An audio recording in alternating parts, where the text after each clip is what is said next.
Assalamualaikum warahmatullahi wabarakatuh. Saya Halimah Putrisya dari kelas B NIM 2105 1150209. Kali ini saya akan menjelaskan tentang mekanisme alat ucap manusia. Pertama ada paru-paru. Kemudian yang kedua ada batang tenggorokan atau trakea yang berfungsi menyalurkan saluran pernafasan ke paru-paru, baik itu oksigen maupun karbon dioksida. Batang tenggorokan ini satu jalur dengan laring dan pita suara. Bunyi yang dihasilkan itu menghasilkan bunyi glotalisasi, yaitu bunyi dengan sertaan glotis sehingga menimbulkan bunyi semisal seperti A dengan kata akan. Kemudian yang ketiga ada pangkal tenggorokan, yaitu berfungsi untuk melindungi pernapasan sehingga mencegah masuknya benda asing ke saluran pernapasan. Kemudian fungsi produksi dari pangkal tenggorokan yaitu saluran ini berhubungan dengan pita suara karena laring melindungi produksi suara yang dihasilkan oleh pita suara. Kerja laring ini mengakibatkan pengelompokan bunyi-bunyi bahasa atas bunyi yang bersuara dan bunyi tak bersuara. Yang keempat ada pita suara. Fungsi utama dari pita suara ini ialah sebagai pintu yang mengatur pengawasan arus udara antara paru-paru dengan mulut atau hidung. Bunyi yang dihasilkan pita suara diatur oleh sistem otot arytenoid. Pada gambar ini fungsinya sebagai katup yang mengatur jalannya udara dari paru-paru ketika melalui tenggorokan. Nah, yang kesembilan yaitu pada bagian ini adalah epiglotis yang berfungsi untuk flip atas laring atau kotak suara yang penjaga pintu airways ya selama menelan. Hal ini mencegah makanan masuk ke dalam tenggorokan. Jika epiglotis rusak, kemungkinan terjadi tersendak ya atau penyesatan makanan untuk tenggorokan. Nomor 10 ya. Di sini ini merupakan akar lidah yang berfungsi untuk menelan makanan dan minuman yang masuk ke dalam mulut. Fungsi produksi dari akar lidah ini yaitu akar lidah dalam pembentukan bunyi bahasa selalu menjadi artikulator aktif, yakni artikulator yang bergerak. Bunyi bahasa disebut keras apabila waktu diartikulasikan disertai ketegangan kekuatan arus udara. Nomor 11 pada bagian ini adalah tengah lidah atau medial. Fungsi produksinya itu menghasilkan beberapa jenis bunyi hambatan. Yang pertama bunyi stop atau bunyi letus. Bunyi yang dihasilkan dengan udara terhenti sama sekali dan dilepas dengan tiba-tiba. Contoh seperti P,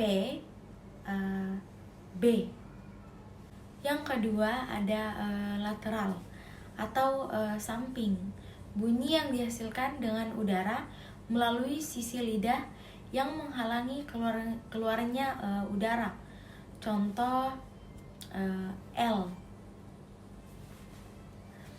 Kemudian yang ketiga bunyi getar. Bunyi yang dihasilkan dengan cara udara tergetar di dalam mulut yang disebabkan oleh getaran. Contoh seperti R itu menghasilkan getaran. Kemudian yang keempat dihasilkan di tengah lidah dan langit-langit keras seperti nya, nya. Di sini ada nomor 13 yaitu daun lidah ya, atau bisa juga disebut dengan lamina ya. Yang pertama ada bunyi lamioalveolar, bunyi yang dihasilkan di daun lidah dan pangkal gigi. Nah, contoh itu seperti S. Yang kedua ada penyempitan daun lidah dan lengkung kaki gigi. Ya. Seperti contohnya Z. Kemudian nomor 14 di sini itu ujung lidah atau biasa disebut juga apikal, yaitu fungsi produksinya konsonan letupan dihasilkan dengan cara udara dihambat kemudian diletupkan oleh artikulator. Konsonan letupan dibagi menjadi 5 jenis ya, yaitu yang pertama yang dihasilkan di antara bibir, yaitu P, B. Yang kedua yang dihasilkan oleh ujung lidah dan langit-langit keras, L contohnya. Kemudian yang dihasilkan oleh ujung lidah dan lengkung kaki gigi seperti T, D, S juga bisa. Kemudian yang keempat yang dihasilkan oleh tengah lidah dan langit-langit keras, contoh seperti C, J. Kemudian yang kelima dihasilkan oleh pangkal lidah dan langit-langit tekak seperti K. Nah, kita beralih ke nomor 15 yaitu anak tekak atau uvular ya. Fungsi produksi uvular ini yaitu yang dihasilkan oleh belakang lidah dan anak tekak atau uvular. Contoh seperti kui dan bunyi R yang tidak jelas R. Nah, kemudian ada di nomor 16 yaitu langit-langit lunak ya, yang berfungsi sebagai pembentukan bunyi bahasa. Langit-langit lunak mulut harus dalam posisi netral untuk memungkinkan aliran udara dari rongga mulut ke pipa pembuluh ya. Langit-langit lunak mulut juga digunakan ketika kita berbicara, terutama dalam kata-kata yang berawalan dan berakhiran seperti pada kata dong. Kemudian di nomor 17 ada langit-langit keras ya. Langit-langit keras ini menghasilkan bunyi, yaitu yang pertama bunyi apikopalatal ya, bunyi yang dihasilkan oleh ujung lidah dan langit-langit keras. Bila ujung lidah itu membalik ke arah belakang ya, maka bunyi yang dihasilkan adalah bunyi retroflex. Contohnya seperti D, itu balik ke belakang lidahnya. D. Kemudian pada nomor 18 ya di sini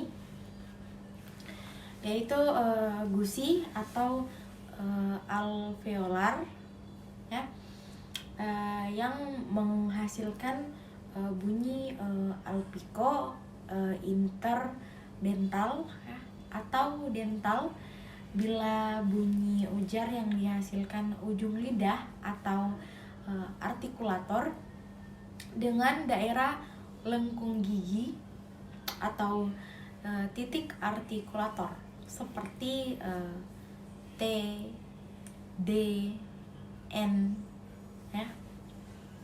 Kemudian yang kedua bunyi apikopalatal, bunyi yang dihasilkan ujung lidah dan pangkal gigi atau alveolum seperti bunyi N. Pada nomor 19 di sini yaitu ada gigi atas yaitu dental.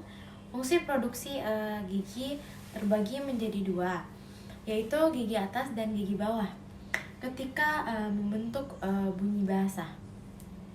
Gigi yang berperan penting yaitu gigi atas, ya. Gigi atas biasanya bersama-sama dengan bibir bawah atau biasa juga ujung lidah.